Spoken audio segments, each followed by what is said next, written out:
जर हे पोटॅश कोणत्याही पिकाला उपलब्ध झालं तर त्या फळामध्ये त्या झाडामध्ये फळांची सेटिंग कशी केली जाते हे दाखवले. हे काम कसं करते, तुमची जमीन भुसभुशीत करण्याचं काम मार्केटमध्ये एक प्रोडक्ट आहे इलेक्ट्रॉनिक टेक्नॉलॉजीचं, जमिनीवर काम करतं. इथून जर तुम्ही बघत असाल तर इथून त्या पुढच्या स्टॉल पर्यंत तुम्हाला इलेक्ट्रॉनिक म्हणजे माती कशी काम केलं आहे. हा प्रोडक्ट काय काम करतो, जमिनीचं पोटॅश 100% उचलून देतो. ज्यावेळेस तुमचा पोटॅश 100% झाडामध्ये स्थिर होतो तुम्ही खाली वापरून बघू शकताय. बरोबर.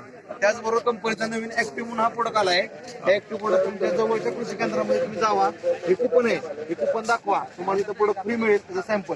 नाही पण सगळं पोटॅश घेतलं पुढच्या वर्षी पीक येतं का? येणार ना सगळं पोटॅश, म्हणजे पिकाला लागेल तेवढं पोटॅश घेणार आहे. हो, तुम्हाला जर मी 10 चपाती दिलं तुम्ही 10 चपात्या खाणार आहे का काका? तुम्ही 2 चपात्या खाणार आहे, 8 चपात्याच राहणार आहेत ना. बरोबर. पुढच्या पिकाला राहणार आहे. माहिती करायचं नाही, हे बायो फर्टिलायझर आहे. बायो फर्टिलायझर आहे ना. आपल्या जमिनीमध्ये पोटॅश भरपूर आहे. पोटॅश हा खूप आळशी एलिमेंट आहे. कोणत्या कोणत्या पिकाला चालतंय? सगळ्या पिकांना चालते पोटॅश. सगळी पिकं खातात, A to Z सगळी पिकांना पोटॅश चालतं. सगळ्या पिकांसाठी हे चालतं. बरोबर. एकरी किती लागतं? एकरी 2 किलो प्रमाण आहे. 700 रुपयाला 2 किलो फक्त सर.